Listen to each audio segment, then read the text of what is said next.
오늘은 시편 122장을 볼 거거든요. 시편 122장을 볼 건데 예루살렘을 위해서 기도하라라고 말씀하시죠. 시편 122장에 이제 얼마 안 있으면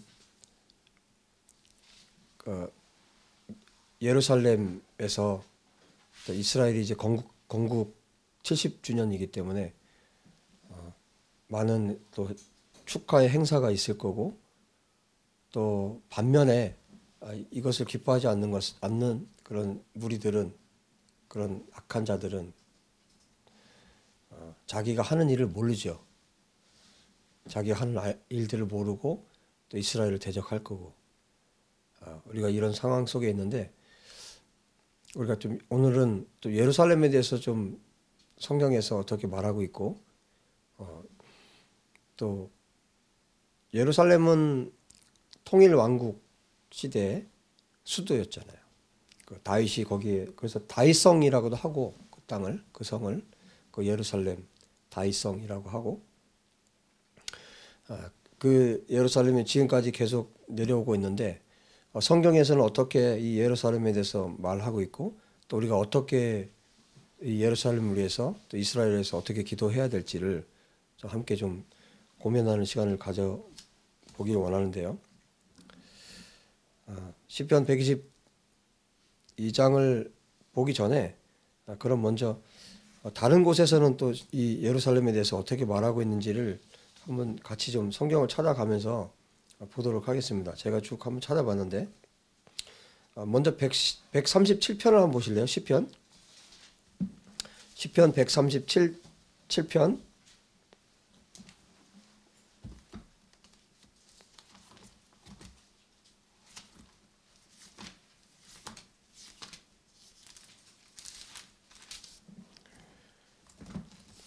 예전에 어떤 그 외국 그 그룹, 노래하는 가수 그룹에서 이 노래를 부른 적이 있어요. 바벨론 강가에서라는 노래.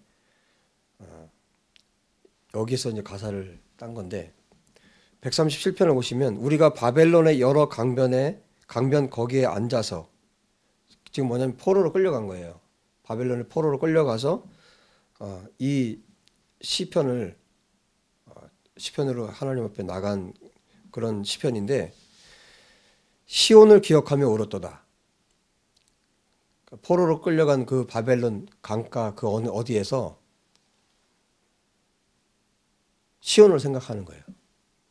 자기의 고향, 그 땅을 생각하는 겁니다. 시온을 기억하며 울었도다. 그 중에 버드나무에 우리가 우리의 수금을 걸었나니, 이는 우리를 사로잡은 자가 거기서 우리에게 노래를 청하며 우리를 황폐하게 한 자가 기쁨을 청하고 자기들을 위하여 시온의 노래 중 하나를 노래하라 함이로다.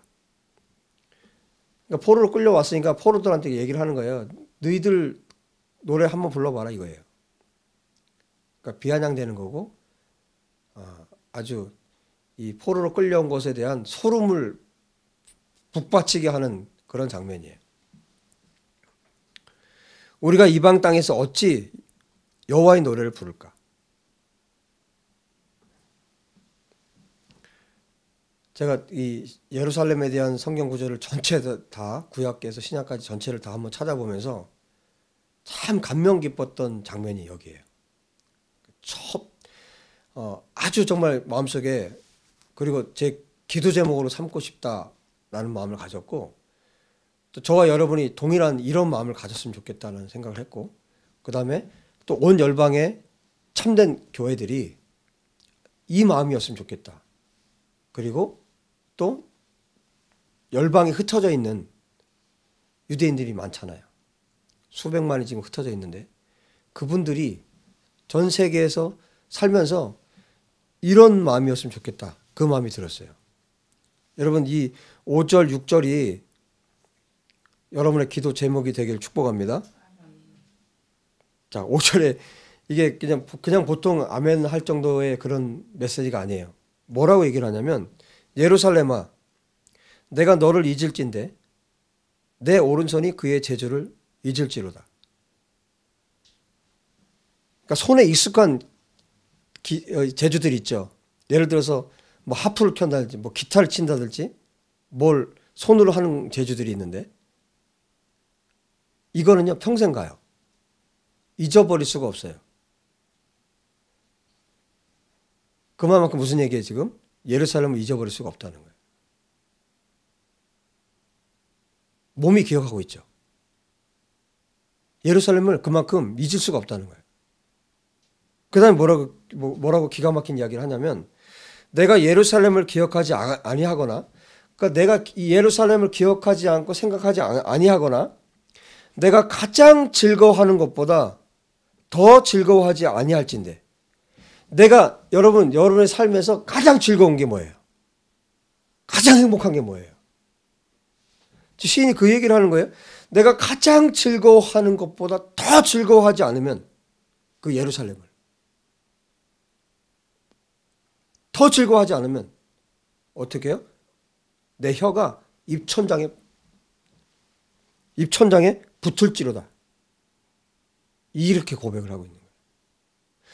내 생에 가장 즐거운 것, 내 삶에 가장 즐거운 것이 1순위가 예루살렘이어야 된다는 거예요. 여러분 이 고백을 하실 수 있겠어요?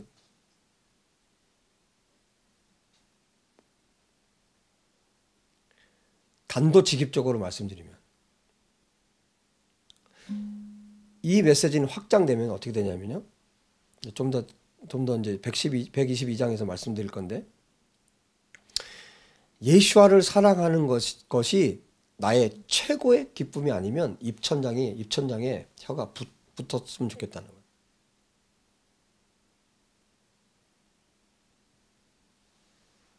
그렇게 되었으면 좋겠습니다. 내가 예루살렘을 기억하지 아니하거나 내가 가장 즐거워하는 것보다 더 즐거워하지 아니할진대. 최고로 예루살렘을 기억하고 최고로 즐거워하고 내 영혼 육이 예루살렘에 집중되었으면 좋겠다는 거예요. 지금 포로로 끌려와서 지금 포로로 끌어온 바벨론의 병사들이 너희 고향 노래를 한번 해봐. 어? 너희들 여호와 찬양하던 거 있잖아. 한번 해봐. 그럼 그 바벨론 강가에서 그렇게 모욕을 당하면서 이 시를 쓰고 있는 것 아니에요? 더 가슴에 북받치는 거예요. 그 예루살렘. 그 땅이 너무너무 그리운 거예요. 거기서 함께 예배하던 것. 하나님의 면전에서 하나님을 예배하던 것. 하나님을 찬양하던 것. 동료들과 함께 주님을 기뻐했던 그 시간들. 예루살렘은 이스라엘에게 있어서 전부인 거예요. 하나님의 백성들에게 있어서 전부예요.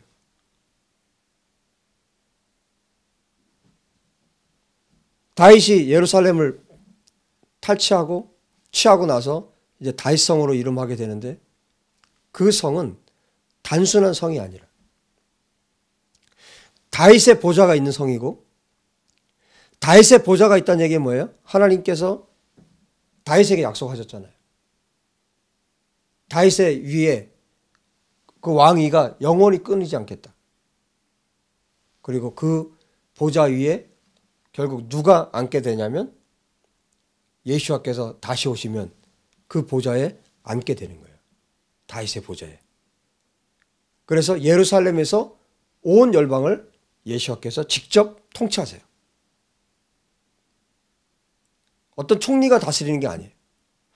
예수와께서 오셔서 직접 통치하시는 그날이 옵니다. 예수와께서 다시 오실 때. 지금 이 시인이 이렇게 노래하고 있는데 성령께서 이 시편을 기록하게 하셨고 또 다른 곳을 더 보겠지만 예루살렘은 그냥 뭐 서울 어디 뭐 평양 어느 도시 중에 한 도시가 아니에요. 예수와께서 예루살렘에서 승천하시면서 뭐라고 말씀하셨냐면 너희들이 본 대로 다시 오리라. 이게 예수와께서 직접 하신 약속이고, 스가랴서에 뭐라고 말씀하고 있어요? 감람산에 두 발이 서리라. 이 예언은 아직 성취가 안 됐어요. 예수와의 초림으로 성취된 게 아니에요. 예수와께서 다시 오셔야 돼요. 그래서 감람산에, 예루살렘에 예수와께서 다시 오실 겁니다. 그때는 어린 양이 아니라 사자로, 심판주로 오시는 거예요.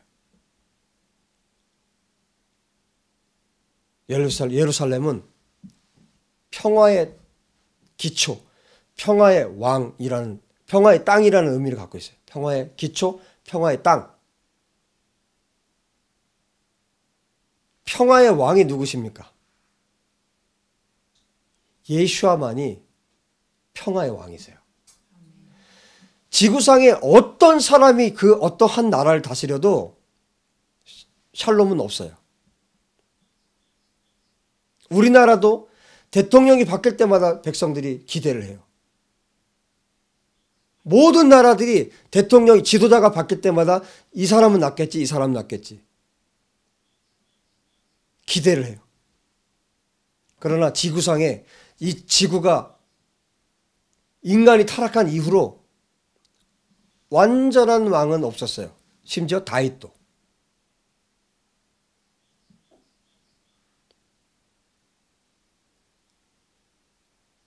샬롬을 줄 수 있는 왕은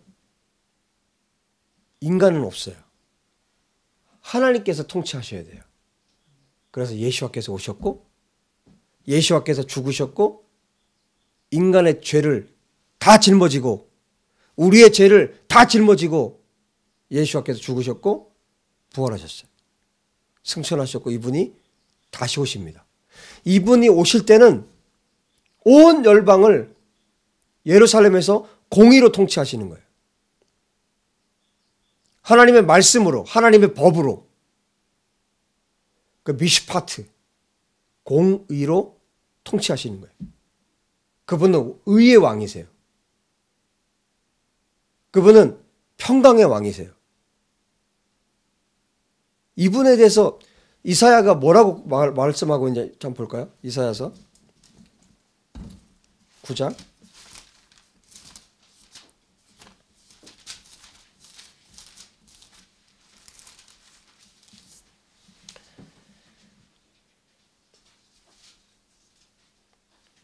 이사야서 9장에 말씀하죠. 6절에 이는 한 아기가 우리에게 낳고 한 아들을 우리에게 주신 바 되었는데 그의 어깨는 정사를 메었고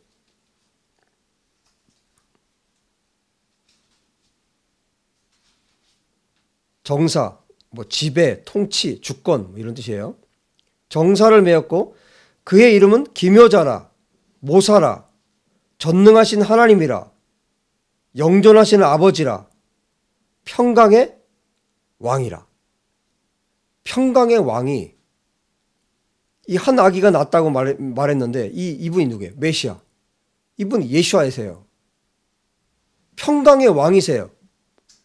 그리고 이분은 7절에 그 정사와 평강의 더함이 무궁하며 또 어디에? 다윗의 왕자와 그의 나라에 군림하여 그 나라를 굳게 세우고 지금 이후로 영원히 정의와 공의로 미슈파트와 째다카로 그것을 보존하실 것이라. 만군의 여호와의 열심히 이를 이루시리라. 할렐루야. 오직 이분이, 이사야가 예언하고 있는 이분만이 평강의 왕이고 이분만이 공의의 왕이시라는 거예요. 다윗의 보좌에 앉으실 분.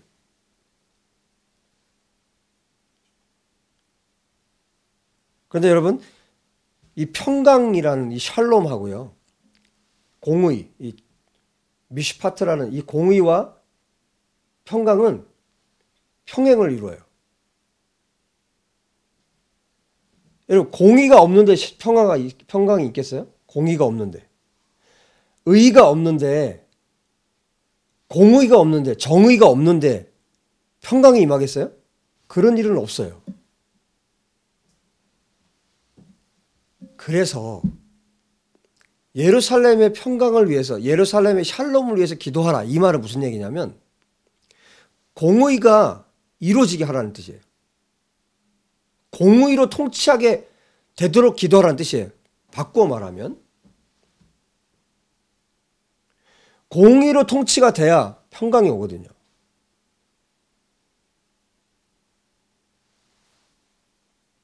재판에 나갔는데 사람을 죽였어요. 재판에 나갔어요. 근데 돈을 내면 해결이 돼요? 이건 공의가 아니죠. 사람을 죽인 그 사람은 좋을지 몰라도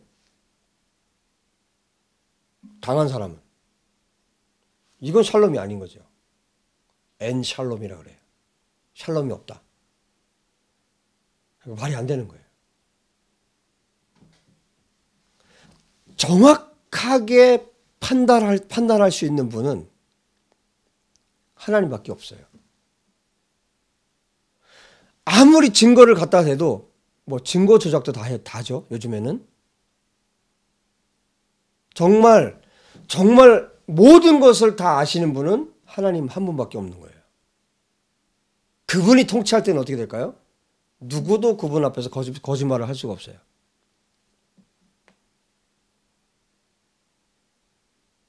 이분 한 아기가 우리에게 낳는데 이 메시아 이분이 그 보좌에 앉을 때, 다윗의 왕자에 이분이 앉을 때, 그때 비로소 뭐가 올까요? 샬롬. 샬롬은 그냥 전쟁이 없는 그런 정도가 아니에요. 모든 것이 완벽한 상태를 샬롬이라고 그래요. 그 샬롬이 있었던 때가 있었어요. 언제였냐면 창세기 1장과 2장. 딱 그 두 장. 성경 66권 전체에서 딱 두 장. 샬롬이 있었던 때가. 계시록은 앞으로 일어날 일이니까. 이 지구상에 샬롬이 있었던 때는 창세기 1장과 2장이에요. 하나님 뭐라고 말씀하셨어요? 이 세상을 하루, 첫째 날, 둘째 날 만드시면서 끝에마다 하신 말씀이 있어요. 보시기에 좋았더라. 토부. 좋았다. 그게 샬롬이에요. 토부라는 게 이제 영어로 굿이에요. 선한 거, 좋은 거. 이게 일맥상통하는 가족 단위의 언어가 이 샬롬이란 말하고 토부라는 말이에요. 딱 두 장. 죄가 들어오면서부터 샬롬은 깨졌어요. 하나님과 사람 관계가 깨졌고, 하나님과 사람의 관계가 깨지니까 어떻게 했어요? 모든 피조물이 다 신음하고 있는 거예요. 하나님의 아들들을 기다리고 있죠. 하나님의 아들들이 통치하기를 기다리고 있죠. 예수아를 기다리고 있는 거예요. 모든 피조물이. 여러분, 새들이요? 여기 와서 제가 배운 건데, 알게 된 건데, 새들이 다 하나님을 찬양하고 있질 않아요. 어떤 녀석들은 정말 하나님을 찬양하고요. 어떤 녀석들은 찬양하지 않아요. 이게 파괴됐어요. 만물이 파괴됐어요. 모든 저 풀들이 다 이로운 게 아니에요. 어떤 건 먹으면 죽어요. 독초가 있어요.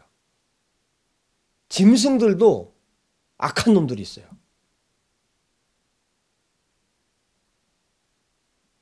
고라니가 저렇게 보기에는 예뻐 보여도 한번 울으면, 밤에 울면요, 아주 무서워요. 지금 막 뒤섞여 있죠. 지금 모든 피조물이 신음하고 있어요. 사람뿐만이 아니에요. 사람들은 정치인들이 좀 잘했으면 좋겠다, 뭐 그런 걸 기다리는데, 제가 말씀드릴게요. 기대하지 마세요. 주님이 다스리는 그날이 오기 전까지는 샬롬이 없어요. 그래서 예루살렘의 평강을 위해서 기도하라. 이 말은 무슨 얘기일까요? 바꿔 말하면 예수님 빨리 오세요. 예수님 빨리 오셔야 되겠습니다. 이 기도예요. 왜? 그분만이 다윗의 보좌에 앉으셔서 공의와 정의로, 미슈파트와 째다카로, 하나님의 말씀으로, 그분 자신이 말씀이기 때문에 하나님의 법으로 모든 민족을 다스릴 수 있기 때문에요.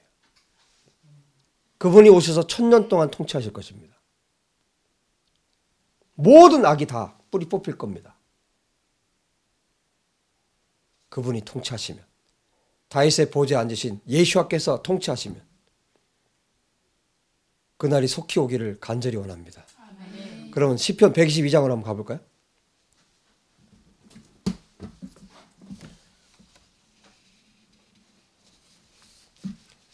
지금 오늘 전할 게 많은데 그럼 좀 추려서 시편 122장을 좀 중심으로 말씀드리겠습니다. 쉴 한마을롯 레다비드, 올라가는 자들의 노래예요.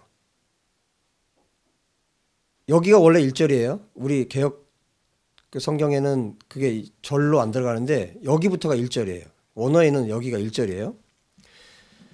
올라가는 자들의 노래, 다윗의 시, 레다비드. 다윗의 그러니까 이게 시라는 걸 우리가 아니까 다윗의 시라고까지 우리가 붙이는 거예요. 레다비드. 자, 올라가는 자들, 어디로 올라가냐면 지금 성전으로 올라가는 거고, 뭐 어떤 분들은 아직 성전이 짓기 전이다 뭐 이렇게 말씀하시는 분들도 있는데, 그러면 예루살렘으로 올라가는 시라고 하면 되죠. 자, 높은 곳으로 올라갈 때 부르는 노래예요, 이게. 다윗이 이 노래를 만들었지만 그때 당시에 이스라엘 많은 사람들이 불렀겠죠. 자, 어떤 노래를 하고 있는지 한번 볼게요. 제가 좀 다시 번역한 걸로 좀 읽어드릴게요. 한번 여러분들이 갖고 있는 성경으로 보시고 제가 한번 읽어드릴게요. 올라가는 사람들의 노래, 다윗의 시. 사람들이 나에게 여호와의 집에 가자. 그러니까 그곳이 여호와의 집인 거예요. 여호와의 집에 가자라고 말했을 때 나는 기뻐했다. 근데 여기서 지금 이렇게 짧게 말하지만 이 시인 안에 제가 계속 묵상을 했거든요. 그리고 그때 당시를 그려보고 이 시인이 앞에도 지금 말씀드렸지만 예루살렘을 사랑하는 마음이 얼마나 큰지 몰라요. 뒤에 가면 이유가 있어요. 왜 여기를 그렇게 사랑하는지. 좀 전에 봤던 시편 137장에 그 포로로 끌려간 사람들이 왜 그 예루살렘을 생각하면서 울면서 자기 생에 어떤 기쁨도 그 예루살렘을 향한 기쁨보다 더 크다면 입천장에 혀가 붙었으면 좋겠다 이렇게 말할 정도로 예루살렘에 모든 것을 걸어놓은 거예요. 이 사람들이. 왜 그 정도로 할까? 그러니까 지금 단순히 이 시인이 지금 사람들이 옆에 주변의 사람들이 자기한테 여호와의 집에 가자. 그러니까 좋아 이런 게 아닌 거예요. 그러면 이 사람은 지금 어디예요? 그 여호와의 집에서 좀 멀리 있는 거죠.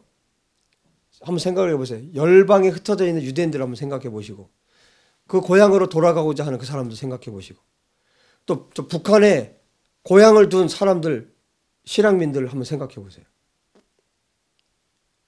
그 고향에 거기에 가고 싶은 근데 이것하고도 비교가 안 될 정도로 그 땅 거기를 사모하는 거예요. 거기 가자 그러니까 너무 기쁜 거예요. 그 다음에 쭉 이제 올라가는 장면이에요. 올라가서 내 성문 안에 우리의 발이 서 있다. 예루살렘아. 그 예루살렘으로 올라가서 성문에 딱 들어간 거예요. 성문 안에 들어가 선 거예요. 근데 그 웅장함, 예루살렘의 그 웅장함, 그 다음에 마치 이걸 어떻게 표현해야 될지 모르겠는데, 여러분 우리나라보다 훨씬 더 잘 사는 나라를 가서 딱 도착하면요, 선진국 정말 잘 사는 나라에 가면 다르거든요. 근데 그 예루살렘이 너무너무 아름다운 거예요. 너무 아름답게 이 도시가 짜여져 있는 거예요. 정말 계획된 도시처럼 그렇게 아름답게 세워진 거예요. 그 성문을 들어갔을 때 보이거든요. 그럼 성문에 딱 들어갔어요. 그 감격을 지금 표현하고 있는 거예요. 내 성문에 우리의 발이 섰다. 예루살렘아. 이 어마어마한 감격이 있는 거예요. 이 사람한테. 3절. 예루살렘은 연합되고 결합된 도시처럼. 여기 지금 두 단어가 비슷한 단어를 썼는데, 연합되고 결합된 도시처럼. 제가 오늘 아침에 이거를 다시 한번 기도하면서 써봤는데, 저는 이렇게 표현해 봤어요. 예루살렘은 일치되고 결합된 도시처럼 건설되었구나. 너무너무 보기에 아름다운 거예요. 그 공동번역에서는 한 몸처럼 건설되었구나, 이렇게 번역을 했어요. 너무너무 아름다운 거예요. 막 오밀조밀 막 건물들이 세워져 있고, 근데 그게 하나도 이 건물은 왜 이렇게 졌어? 이런 게 아니고 너무 아름답게 지어진, 그것을 지금 시인이 묘사를 해주고 있는 거예요. 그런데 여러분, 건물이 잘 세워지고 도시가 잘 구획이 나눠지고 그렇게 해서 아름답게 세워져서 이걸 기뻐했겠어요? 시인의 마음에는 다 좋은 거예요, 지금. 이 예루살렘이 그냥 다 좋은 거예요.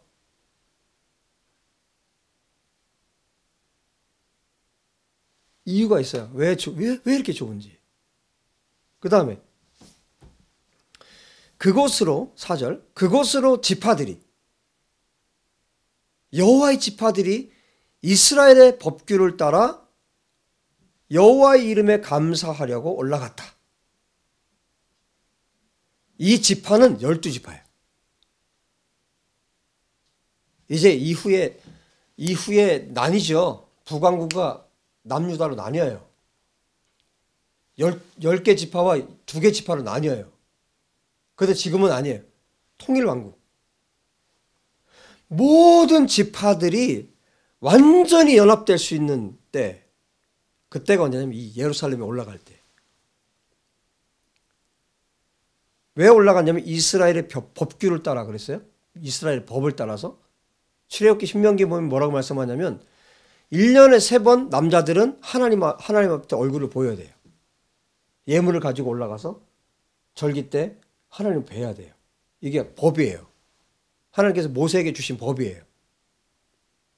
그날은 축제의 날이고 하나님을 만나는 날이고 하나님 앞에 예배하는 날이고 또 흩어졌던 지파들이 함께 다 모이는 날이에요. 그래서 여호와의 이스라엘의 법규를 따라서 여호와 이름에 감사하기 위해서, 하나님을 찬양하기 위해서, 하나님을 높이기 위해서 모든 지파들이 모이는 거예요. 그 예루살렘에. 예루살렘은 그런 곳이에요. 이스라엘의 모든 지파가 모일 수 있는 곳. 그날이 또 옵니다. 주님이 오실 때 이런 일이 일어납니다. 온 이스라엘이 예수와께로 돌아오는 날이 옵니다. 온 이스라엘이 다윗의 보좌에 앉으신 예수와께로 나올 때가 옵니다. 주님이 다시 오실 때. 모든 지파들이 이곳으로 올라가는 거예요. 여호와 이름에 감사하기 위해서, 찬양하기 위해서. 5절. 거기에 무엇을 두셨냐면 거기 판결의 보좌라고 그래 있죠. 판결의 보좌 미슈파트예요. 공의의 보좌예요. 공의의 보좌. 근데 이 공의의 보좌가 뭐냐면 그 다음에 나오죠. 다윗 집의 보좌. 같은 말이에요. 공의의 보좌, 다윗 가문의 보좌. 여기에 누가 앉으신다는 거예요? 여기에 하나님이 앉으시는 거예요. 이사야 9장 좀 전에 봤죠? 이사야 9장의 말씀처럼 한 아기가 메시아가 이 보좌에 앉으시는 거예요. 메시아께서 이 다윗의 보좌에 공의의 보좌에 하나님이 여기 앉으신다는 거예요.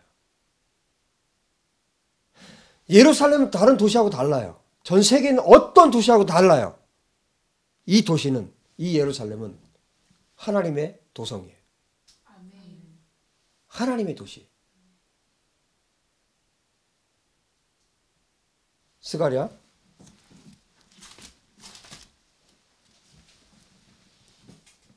스가랴 14장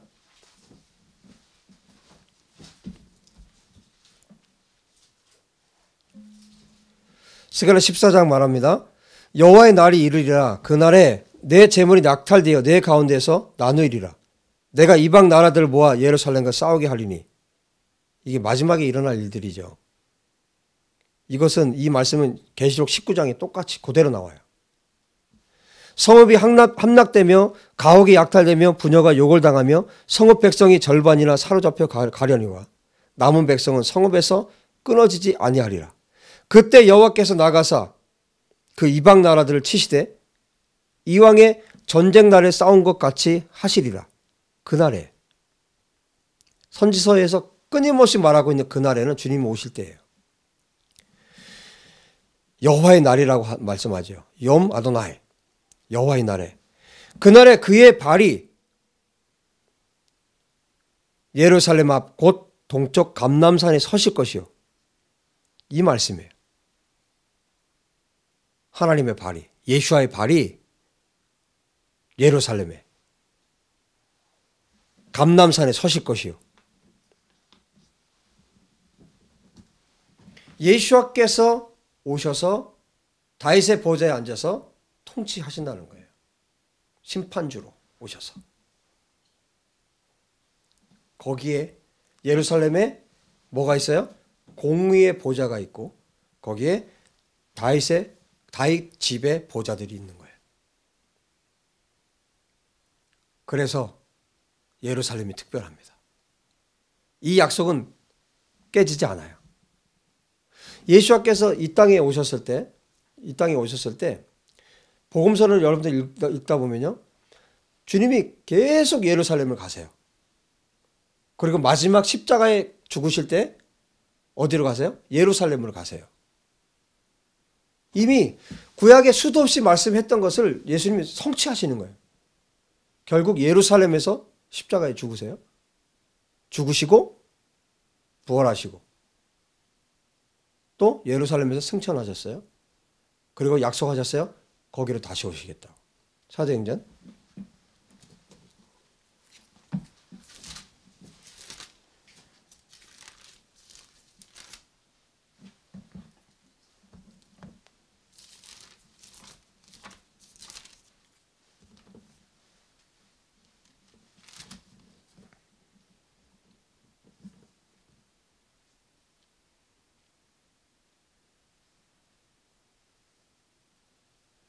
1장 보시면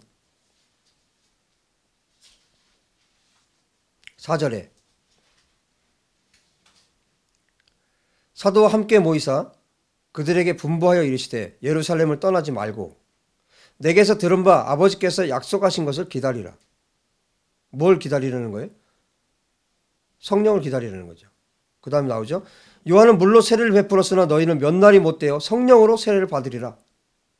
6절 그들이 모였을 때 예수와께 여쭈어 이르되 주께서 이스라엘 나라를 회복하심이 이때니까 하니 이르시되 때와 시기는 아버지께서 자기의 권한에 두셨으니 너희가 알 바 아니요 오직 성령이 너희에게 임하시면 너희가 권능을 받고 예루살렘과 온 유대와 사마리아와 땅끝까지 이르러 내 증인이 되리라 하시니라. 이 말씀을 마치시고 그들이 보는데 올려져 가시니 구름이 그를 가리어 보이지 않게 하더라.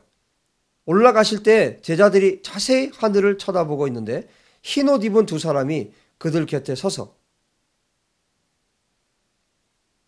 이르되 갈릴리 사람들아 어찌하여 서서 하늘을 쳐다보느냐.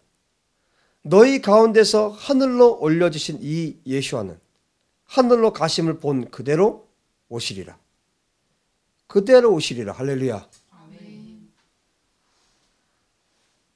어디로? 이곳으로. 이게 성경의 약속이에요.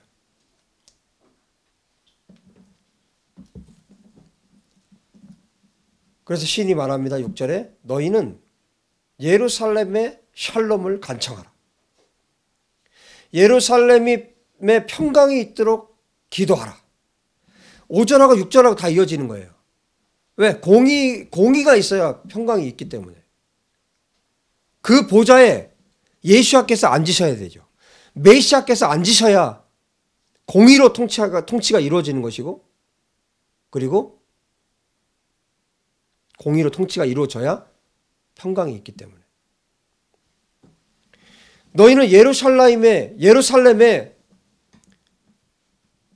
샬롬을 간청해라. 간구해라. 그 다음에 뭐라고 얘기하냐면 예루살렘을 사랑하는 자들이 안전하기를. 이 시인이 선포하는 거예요. 이것은. 예루살렘을 사랑하는 자들이 안전하기를.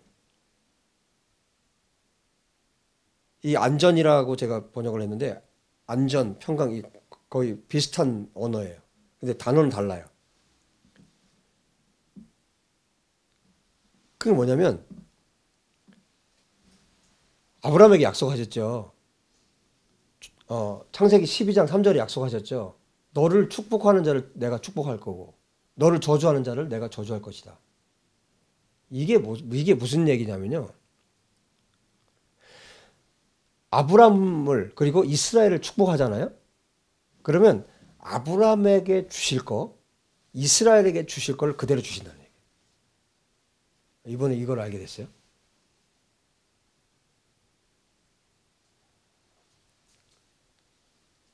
놀랍지 않아요? 아브라함에게 이스라엘에게 하나님이 주신 게 뭐예요? 모든 걸 다 주셨어요. 심지어 예수와께서 이스라엘의 왕으로, 유대인의 왕으로 오셔서 유대인들을 구원하기 위해 오셨죠. 이스라엘 구원하기 위해 오셨죠.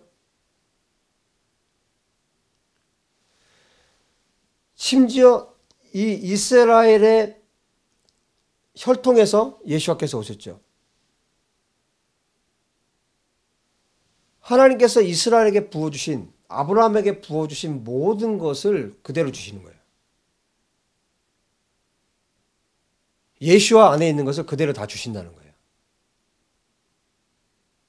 그러니까 이스라엘을 축복하는 거, 예루살렘의 평강을 위해서 기도하는 것은 해도 되고 안 해도 되는 게 아니에요.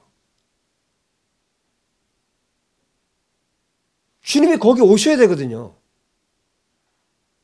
이 기도는 뭐냐면 예수와의 재림을 위한 기도인 거예요.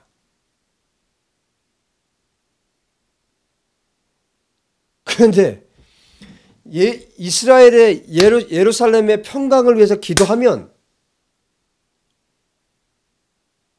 그 평강이 우리에게 온다고요.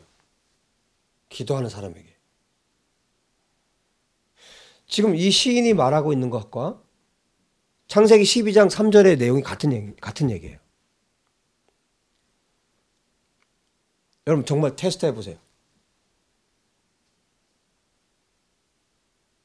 이 말씀이 정말 그런가 아닌가? 하나님 말씀은 살아있습니다. 그리고 하나님이 하신 말씀은 하늘로 그냥 돌아가지 않아요. 공수표가 없어요. 이사야 55장에 말씀하고 있는 것처럼 반드시 열매가 있어요.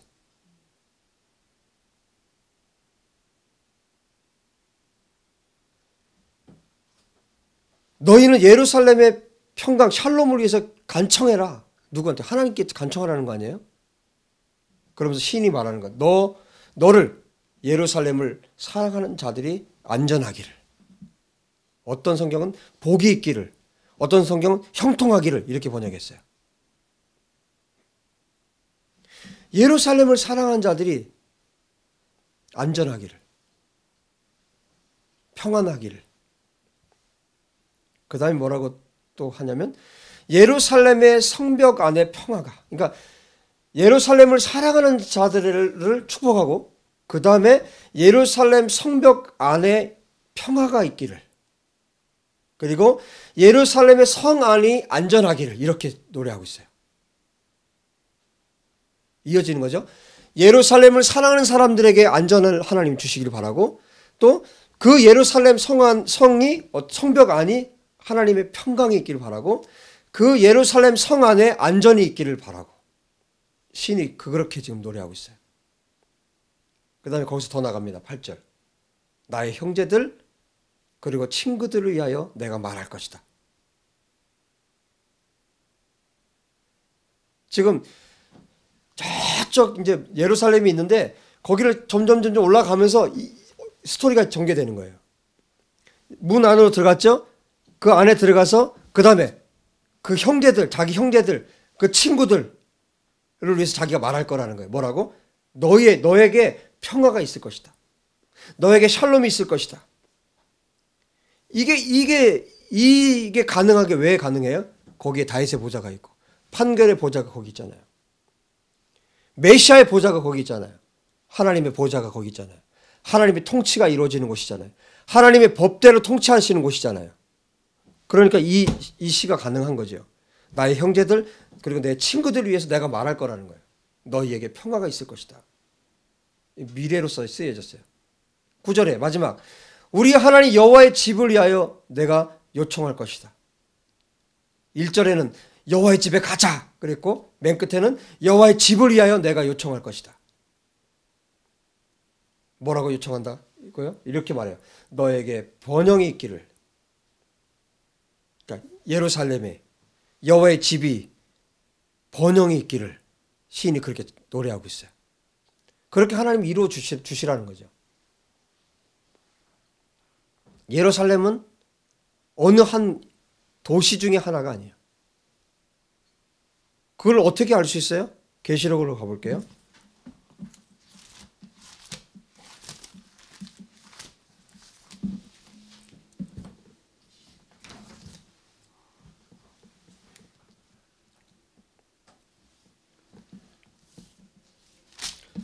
계시록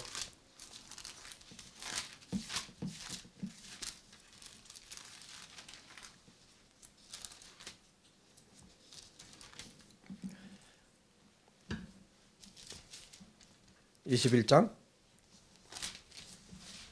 또 내가 새 하늘과 새 땅을 보니 처음 하늘과 처음 땅이 없어졌고 바다도 다시 있지 않더라.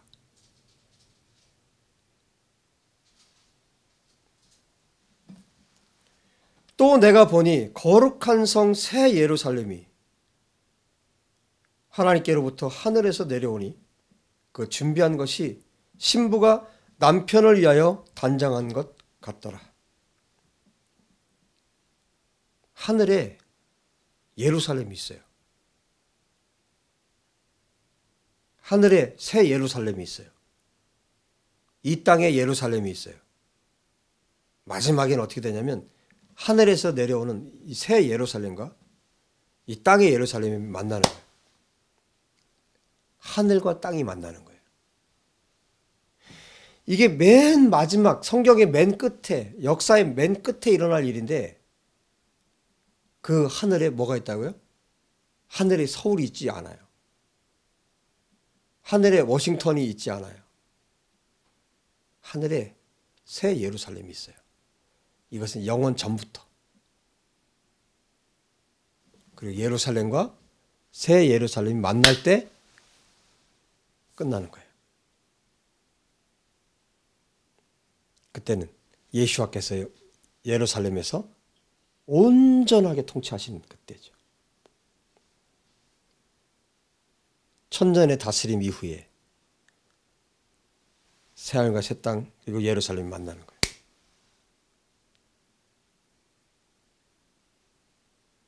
우린 죽으면 예수와를 믿고 거듭난 사람들이 죽으면 저기 어딘가에 있는 천국에 가는 게 아니에요.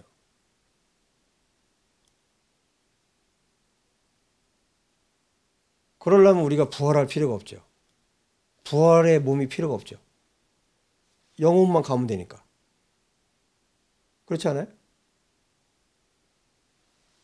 성경은 잘못 이해한 거죠. 하늘과 땅이 만나야 됩니다. 하나님이신 예수와께서 인간의 육체를 입으셨죠. 하나님과 사람이 만났죠. 인자. 하늘과 땅이 새 예루살렘과 이 예루살렘이 만납니다. 그때는 공의로 예수와께서 통치하십니다. 이건 영원 전부터 있었던 하나님의 계획이에요.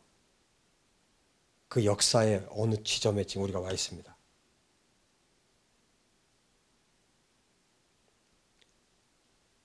시편 137장에 5절 6절의 기도가 우리의 기도였으면 좋겠습니다.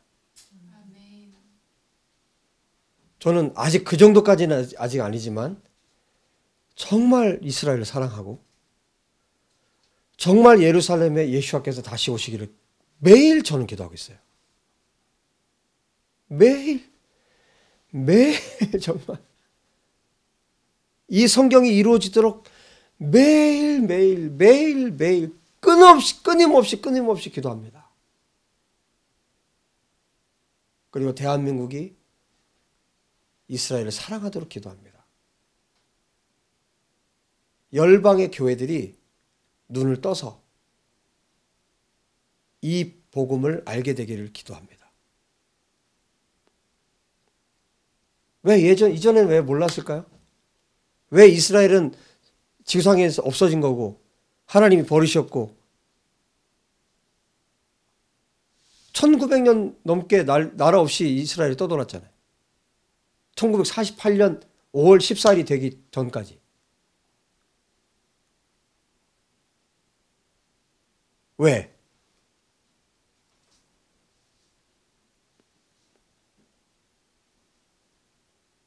하나님의 때가 그때인 거죠.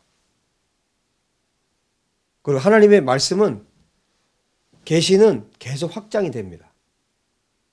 지금 이 시점에 왜 이 말씀들이 열려지고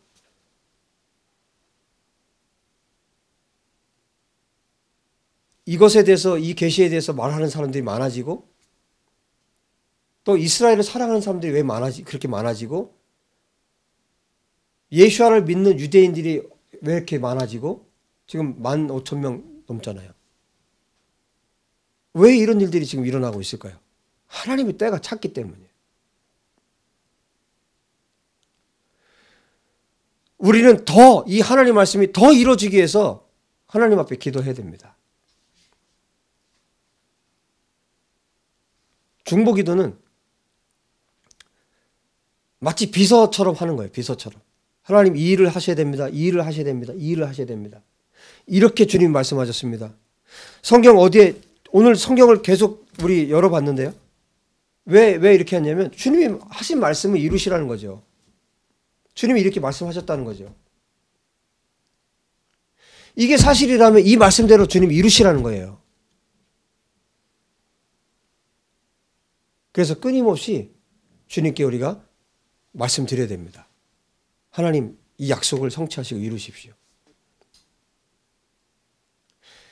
이 시편 122장의 이 시인의 감격이 우리의 감격이 되길 바랍니다.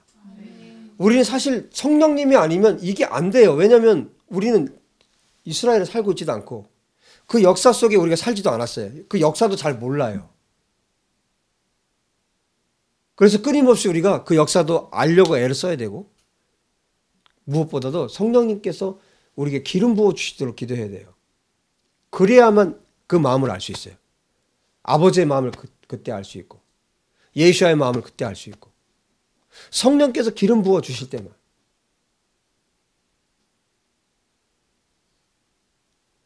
내 생에 가장 기뻐하는 그것이 예루살렘이길 원합니다. 이스라엘의 회복이 일어나야 이스라엘의 정부가 온전히 세워져야 이사야서 1장 그 다음에 이사야서 2장이 있는 거예요.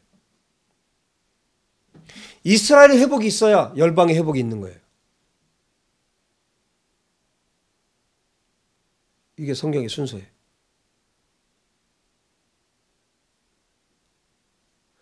우리의 생애에 있어서 가장 가치에 있는 것, 여러분 정말 목숨을 걸어도 될 만한 거, 그분이 예수아이시잖아요. 그분이 우리를 위해서 목숨을 거신 것처럼 그분이 살아가는 예루살렘.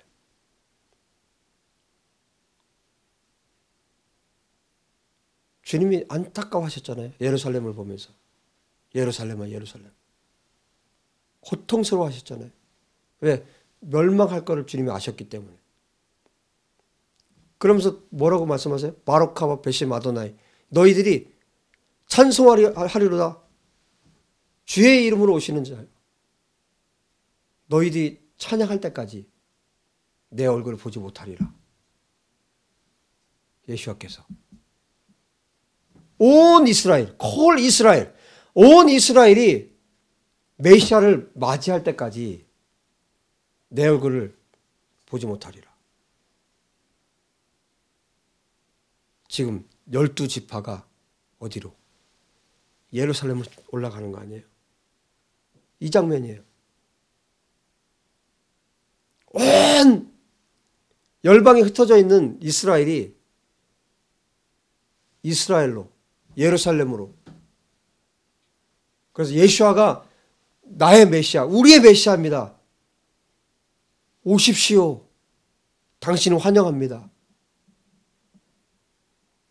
어린아이들이 호산나 호산나 하니까 대제사장들하고 이 사람들이 뭐라 그랬어요? 입 다물게 해라고. 예수와께서 말씀하십니다. 저들이 찬양하지 않으면 돌들이 소리 질 거라고. 저들이 소리 지르지 않으면, 저들이 하지 않으면 돌들이 소리 질 거라고. 온 열방에 이스라엘이, 유대인들이 주님을 환영하게 되기를 바랍니다. 아멘. 그리고 전 세계에 있는 예수와의 참된 교회, 에클레시아들이 이것을 위해서 기도하게 되기를 바랍니다. 아멘. 우리 다시 한번 137장, 시편 137장 한번 같이 읽고 기도하도록 하겠습니다.